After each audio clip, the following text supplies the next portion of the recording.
Le circuit hydraulique d'une boîte de vitesse automatique est composé des éléments suivants.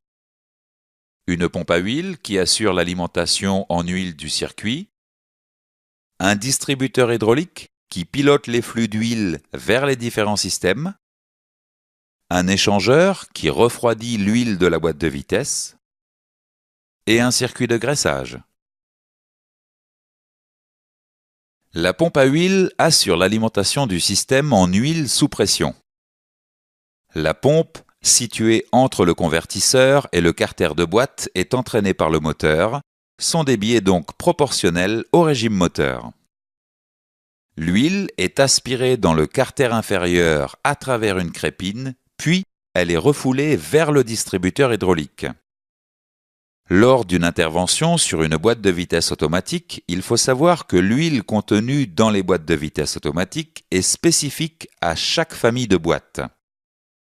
Par ailleurs, l'huile est un élément de diagnostic en fonction de sa quantité, de sa couleur, de son odeur et de sa texture.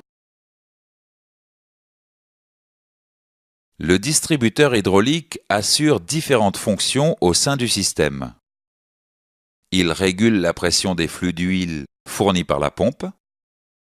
Il pilote la pression de ligne vers les embrayages et les freins à partir des ordres de passage donnés par le calculateur. Il fournit l'huile au convertisseur. Il assure la lubrification de la boîte de vitesse indispensable au mouvement du convertisseur et du mécanisme. Le distributeur hydraulique remplit sa mission grâce à des vannes et des électrovannes. Présentons tout d'abord la vanne manuelle. La vanne manuelle est un tiroir du distributeur hydraulique déplacé par le levier de vitesse. La vanne manuelle assure 3 caractéristiques de fonctionnement, le neutre, la marche avant et la marche arrière.